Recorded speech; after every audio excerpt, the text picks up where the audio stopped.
Ang gamit kong insecticide, Warlock. Yan yung epekto pag dinadapuan.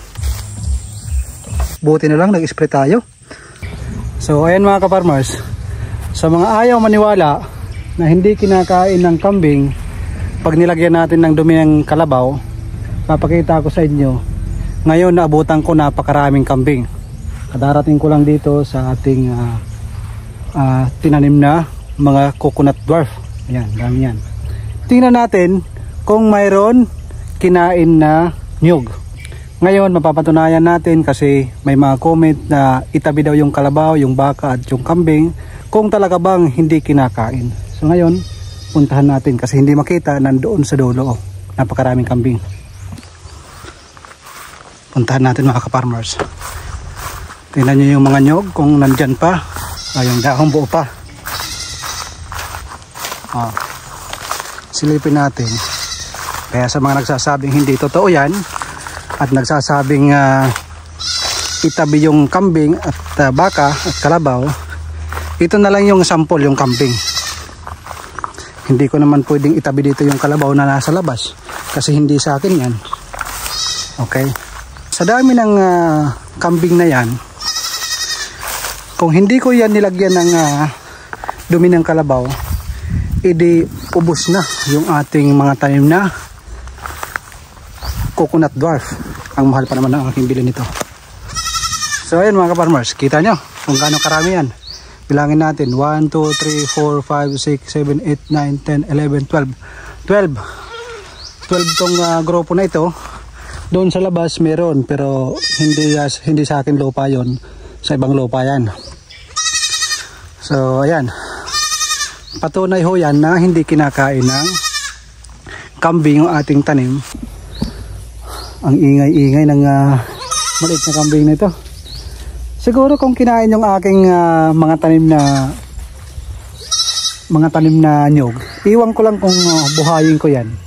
Pero bilang respeto sa ating kapitbahay na may kambing, since hindi naman kinakain, minsan mayroong mga daon ng saging na hindi ko nalagyan, kinakain. Pero ayun, sana makita din ito ng may-ari nito. Kung mayroon kayong alaga, responsibilidad nyo ang iyong alaga. Kasi yung alaga nyo, yung lumalapit sa aking tanim. Okay? So sana magintindihan tayo at magbigay tayo ng respeto sa bawat kapwa nating ka-farmers. Katulad nito, hindi naman to sa akin. Pero since hindi naman kinain, papaalisin ko lang yan dito. Pero kung kinain yan, iwan ko lang. Alam nyo na, kung ano nararamdaman nyo, yung pinaggastusan nyo na nyug, lalo na't medyo may kamahalan to, nanggaling pa ito sa ibang lugar, ang tagal ko itong hinintay para lang maitanim, tapos kakainin lang ng kambing, siyempre masakit sa ating kalooban. Pero since wala, ganda, dyan pa yung mga nyug, oh. Kung hindi ko yan nilagyan, ako pa, oh, ka-farmers, siguro high blood ako ngayon, ubos yan. Ayan mga ka-farmers, hindi ako dito nagpunta siguro mga 2 araw. Ayan.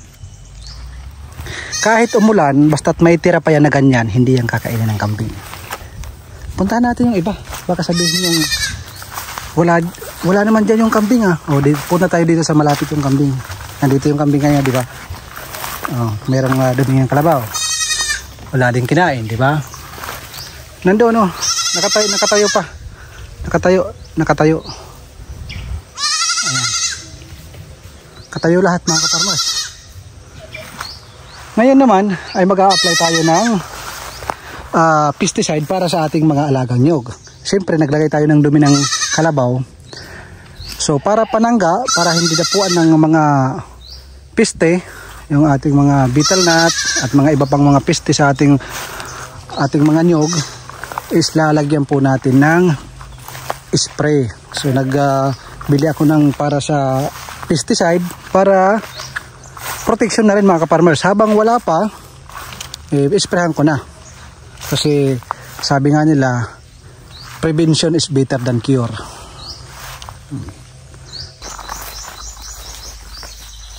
So ngayon mga ka-farmers, mag-i-spray ako ng insecticide. insekto sa ating mga bagong nyug na tinanim. Habang wala pang insekto katulad ng beetle gnat at iba pang mga insekto, naglagay na ako ng tubig. Pinuno ko ng tubig yung ating sprayer. Ito, may tubig na ito. Ayan. Lagyan ko yung tanggalin natin yung sala.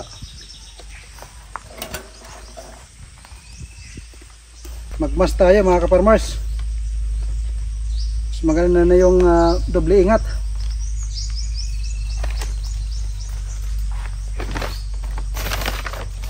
Mag-a-apply ako ng mower. Ito yung herbicide.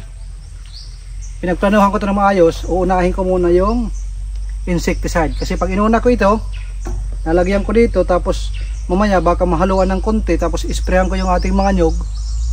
Kasi gagamitin ko rin ito, isa lang ang gagamitin kong sprayer. So baka mamatay yung ating mga nyog pag inuna ko itong mower, itong herbicide. Kaya uunahin muna natin itong insecticide. Ang gamit kong insecticide, Warlock. Yan. Tapang mga kaparmers. Nakalagay dito sa lalagyan, huwag kang magyuyusi habang ikay mag-i-spray at ikay maghahalo. Ang ilalagay ko is 2 takip mga kaparmers. Grabe ang tapang mga kaparmers.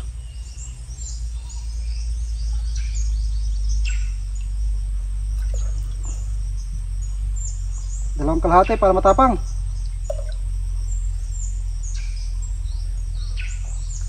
Tatapangan ko na yung timpla. Mga malapit sa 3.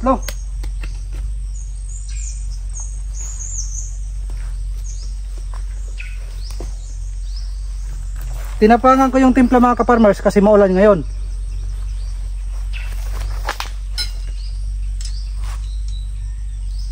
Mayroon ako mga nakikita na nag-i-spray ng mga maulan.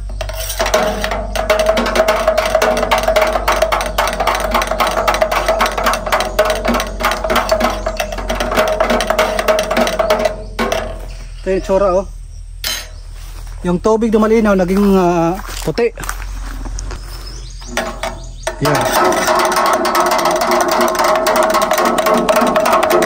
Para siyang gatas.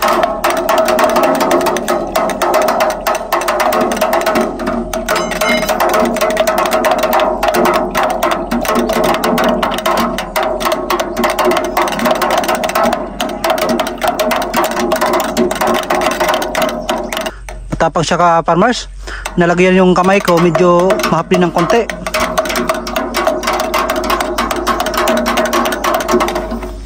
Lawin natin ng maayos para hindi masayang, para maganda yung pag penetrate sa ating mga niyog. Ito yung mga ka-farmers, sinasabi ko na meron ng tama.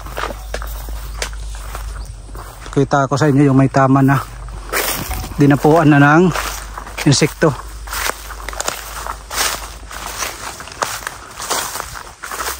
Ito mga ka-farmers, yan, dinapuan na yan oh. Yan yung epekto pag dinadapuan. Meron yung mga insekto. Tingnan ko nga.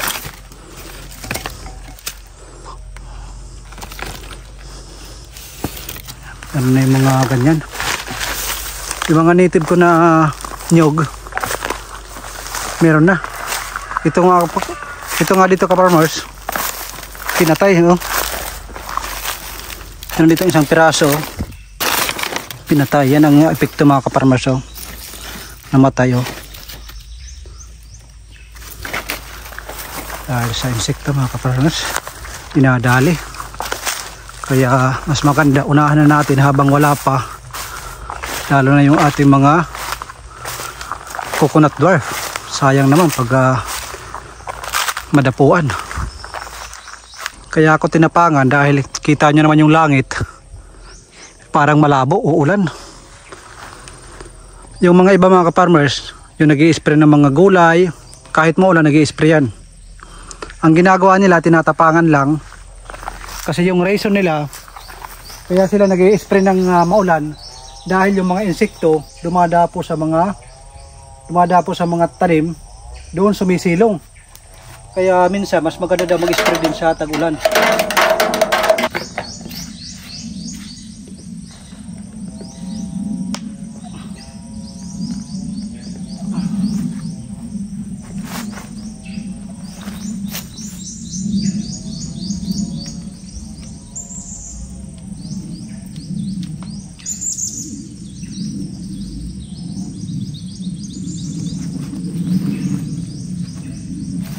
Sample tayo mga ka-farmers. Dito. Ayan, sample tayo.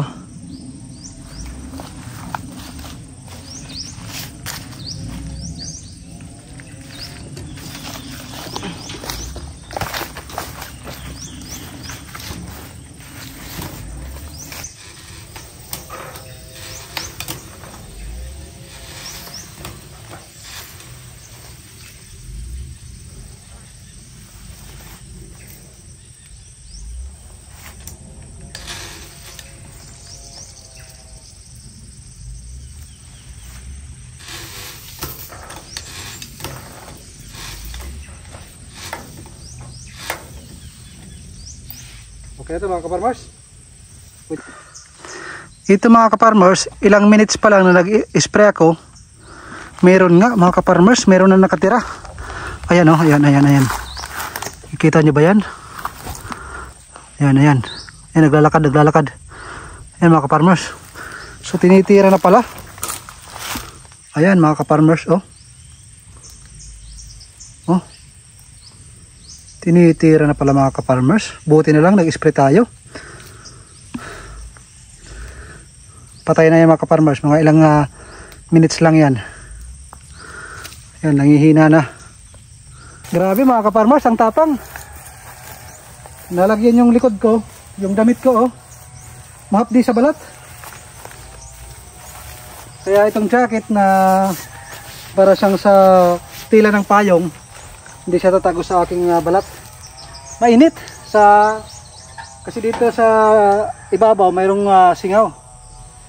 Tatapunan ako.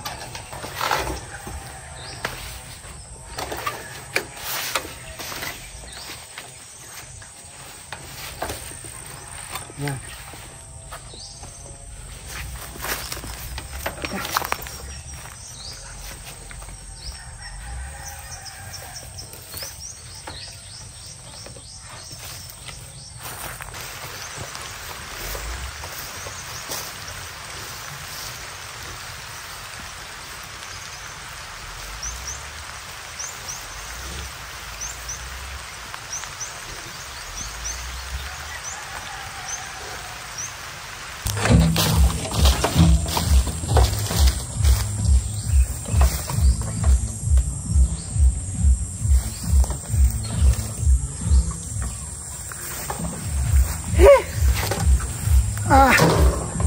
Grabe mga ka-farmers.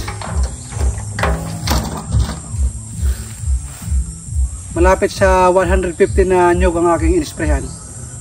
Kasi yung coconut dwarf 100.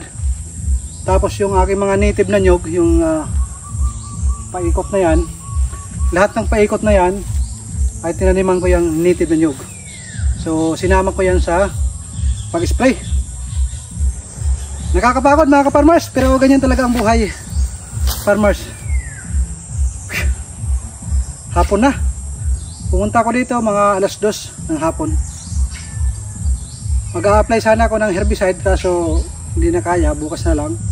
At saka yung langit parang uulan. Kaya bukas kung maganda ang araw, kasi meron ng mga nakikita, sabi nila kailangan yung lupa is dry kung mag-a-apply tayo ng herbicide. Meron naman nagsasabi doon sa Agribit, sinabi sa akin na basta't pag nag-spray ka, dry yung dahon. Yung dahon ng mga damo kailangan dry. Tapos 3 hours to 4 hours na hindi uulan, magiging effective na yon. So simula ng pagka-spray natin, 4 hours or 3 hours na hindi uulan, ma-absorb na yon, magpipenetrate na yon sa mga damo. So magiging effective na yon after 3 days and up. So maaari nang matay ang mga damo. Pagod mga ka-farmers. Mga ka-farmers, ako muna iuwi dahil hapon na. Sa mga nagpla-planong magtayo ng farm, simulan nyo na. Ngayon nakikita nyo pa empty, pero pag dumating yung 3 years, napakaganda nito. Antabayanan nyo. Sa mga OFW na nagpla-planong magtayo ng farm, simulan nyo na. Para pag uwi nyo sa Pilipinas, marami ng tanim ang iyong sisimulan farm. Shout out sa inyong lahat, sa mga nagpla-planong magtayo ng farm. God bless. Simulan nyo na hanggat maaga pa. Ako mga ka-farmers, kahit pagod, magastos, daming problema sa ating pagsisimula sa farm, kinakaya ko. Walang mangyayari pag hindi tayo magsisimula, matatakot lang tayo. Tatakot tayo sa mga kambing, kalabaw na kakainin yung ating mga tanim. Maraming solusyon dyan mga ka-farmers. Kailangan lang natin ma-explore. So paano? God bless sa inyong lahat. Shout out mga OFW dyan na gustong magtayo ng farm. Nakakapagod dyan sa abroad, alam ko. Pero mas nakakapagod na pag uwi nyo sa Pilipinas, wala pa kayo nasisimulan. Maganda yung habang nandyan pa kayo, magsimula na kayo. Sa mga bago pa lang napadaan sa ating YouTube channel, huwag niyong kalimutan mag-subscribe para updated kayo sa ating mga susunod na gagawin. Bukas mag-i-spray ako ng herbicide.